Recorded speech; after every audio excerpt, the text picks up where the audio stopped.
I am Vaishnav and I've just completed my undergraduation. I majored in electronics and communication engineering, and I'm looking forward to pursue my master's in University of Maryland College Park, and I would be majoring in business analytics. Earlier, I didn't have any long-term plans when I was in 10th standard or 12th standard, but when I came to engineering and when I have seen that technology has taken a huge step or across the globe, the kind of exposure that international students get across the globe is something that I really wanted to experience, and that was something I was motivated by, and I felt that for me it was important to get some global exposure and hands-on practical experience, which is something unparalleled, which we get in the United States. So that is why I felt choosing master's degree at this point in time would help me in my professional growth. My friend has done some research regarding all this GRE preps. So he said me that there's some coaching center called Galvanize. So I said, what is that?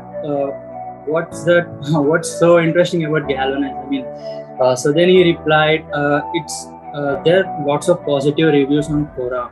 And when I look back at Quora, I did really find some useful reviews about the GRE test prep. So that was way back in January 2020. That was the first time when I came to know about Galvanize. Then I did some research and have seen that how people were getting helped by Galvanize. So they were achieving success through Galvanize, and even in the Play Store, the Galvanize app is rated amongst top. It's rated over 4.7 by lots of users. So that tells a metric of the standards which was set by the test prep, Galvanize test prep. The coaching centers are held for only 8 weeks, but for Galvanize over here, I have that flexibility to choose a plan at my own pace. So I've taken my GRE prep for 6 months plan, and that allowed me to do the course at flexible rate. So it was so good, and I scored 312 in GRE, and I was happy with my score. And test prep was really customized, and after every mock test, the people who were working in Galvanize were kind enough to correct my mistakes so that I would not repeat the mistakes when I take the real exam. I really was taken care of a very good group of people. So whatever the query I had during applying for the universities, I just posted on the WhatsApp group or sent an email to the team, Galvanize team. So they were just getting back to me instantly, and that really helped me. And I didn't really face any complexity while applying to the universities while application process. In general, most of the people or students tend to plan well, but it's also important to execute that to get the desired result. And that's where I felt it really helped me in my execution. So I really planned to get into top admit, but for me the challenging part was the execution, and Galvanize has helped me in executing that, and that is why I got admit. So coming to the shortlisting, I didn't really know where things would stand regarding my profile. So initially I had no clue. So later on, when they guided me what kind of projects I need to do, and apart from projects, I was also told to publish few papers to enhance and boost my profile. So I felt that really helped me. Coming to university shortlisting, as I said earlier, I had no clue with that. Based upon my profile, they have shortlisted me 12 to 15 universities, and I was told that I need to apply to 6 universities with lots of permutations and combinations. So for example, I can apply to too safe, too moderate, and too ambitious universities. So it's fair enough for everyone to apply for safe, moderate, and ambitious universities. And for me, University of Maryland was my ambitious university, and to get into that was something that I was really pleased with and really happy with.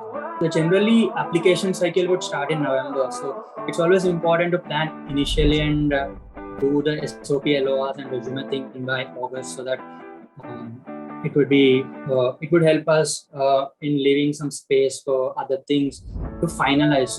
So coming to resume, LORs and SOPs, there were iterations over there. So we can modify up to 5 times for resume, and as far as LOR is concerned, I guess we can modify for 3 iterations, and it's same for and the iterations can be done for SOP as well. So I guess it's 5 for SOPs. So generally application cycle would start in November. So it's always important to plan initially and do the SOP, LORs and resume thing by August, so that it would help us in leaving some space for other things to finalize. So coming to resume, LORs and SOPs, there were iterations over there. So we can modify up to 5 times for resume, and as far as LOR is concerned, I guess we can modify for 3 iterations, and it's same for and the iterations can be done for SOP as well. So I guess it's 5 for SOPs. So coming to SOPs, so to remember it, there's a normal SOP and there's a university specified SOP. So generally we would be working on normal SOP initially. So we would be including why we are so much interested in this particular program or this particular XYZ university, and what are our future long-term goals and short-term goals. So we can include all this information in a Google Doc, which will be sent by Galvanize initially. So based upon the inputs which we give, they craft an initial draft. Then later on, we need to figure out what's important and what's not. And we can, over the Google Doc, we can just have an interaction with professors, the team of Galvanize, whether what you feel would be important, and understanding what is important from their point of view as well. So it's kind of a match between the both. So that's where I guess it would help. The communication is very important, and it would really help us to build a proper SOP. So after 5 iterations, just like LORs, the SOPs were really nice. And after the SOP process, I started applying to universities. So basically, we are not supposed to upload the direct SOP which we would craft. So there's a university specified SOP. So the challenge over here is there would be a certain word limit which you need to consider, and that really was challenging for me, because in normal SOP, I had an SOP of over 1500 words. So it's easy to write an SOP of 1500 words. But so if an university asks you to write an SOP up to 200 to 250 words, that's where the real challenge comes. And that's where we need to be aware of what things we need to include and what not to. So over here, and it really helped me, Galvanize has really helped me. I was truly impressed with the letters of recommendation. The reason being is, generally professors are very busy in doing the research work, so they don't really find enough time to write letters of recommendation. So from Galvanize, they have sent a Google form to the professors, and somehow the communication between the professor and Galvanize was something I was really curious about on how it would go. But things were really good enough, and professors have crafted me initial draft, which later on was filtered out and modified by the team of Galvanize. And finally, I really got a very good piece of LOR from 3 professors. I'm finally happy that I got succeeded, because University of Maryland College Park is my dream. So I really thankfully thank Galvanize for getting me my dream. It's always important to plan well in order to get that execution right. So for students who are applying in a fall cycle, it's always recommended to start the process in the June itself, so that you would have ample amount of time in your hands, so that to avoid last minute hassle.